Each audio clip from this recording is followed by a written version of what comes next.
mga karapsa! Welcome once again to Recipe Terapsa, mga resiping pambahay na nagpapasarap sa buhay.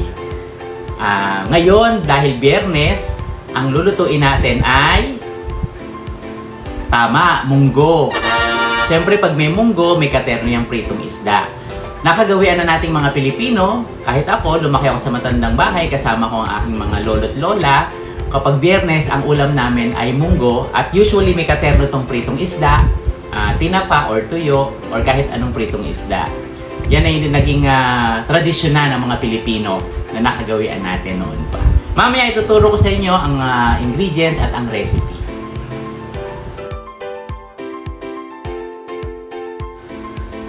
At ito yung mga ingredients. Siyempre, unang-una, meron tayong munggo. Yung munggo natin, ang tawag dito ay labo. Kasi may isa pa klase nito yung medyo clear. Pero mas magandang i-isa itong munggong labo. Pampalasa natin, meron tayong hibe or dried na hipon. At para mas malinamnam, meron ding hinimay na tinapa.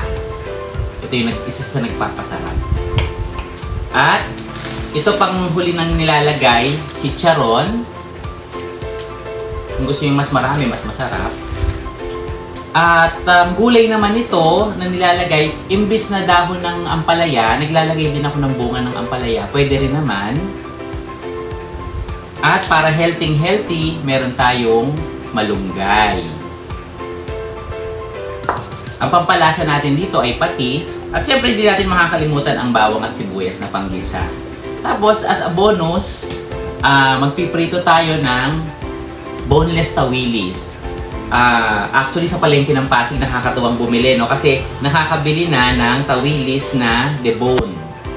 Naasnan ko na to kagabi, tapos nilagay ko lang sa ref. So, ipiprito na lang siya, katerno ng ating munggo.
ating ginisang munggo and ang ating crispy tawilis. Ternong-terno yan talaga. At napakasarap talagang pag-ternohin nito lalo na kung mainit yung kanin mo. So, titikman na natin.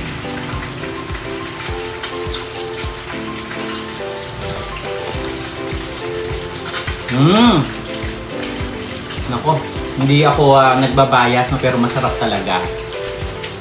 Yung smoky flavor ng tinapa at yung shrimp flavor ng hibe ay naglalaban. At healthy to dahil meron tong malunggay. At kung wala kayong dahon ng ampalaya, pwede naman bunga ng ampalaya na lang. Harap! Tikman naman natin yung ating crispy tawilis. Boneless tawilis.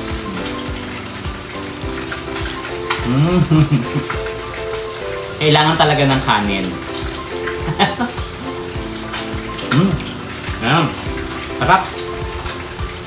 So again, sana nagustuhan nyo yung ating recipe for today. Kung meron kayong mga comments or meron kayong suggestions at kung gusto nyo mag-guest dito sa ating show, Recipe de Rapsa, just comment down below. At titingnan natin kung kailan natin kayo may schedule at mapagbibigyan. And then again, don't forget to like, comment, share, and subscribe. And syempre, don't forget to hit the bell button para sa mga latest updates. Recipe de Rapsa, mga resiping pambahay na nagpapasarap sa buhay. TGIF, thanks God, it's Friday.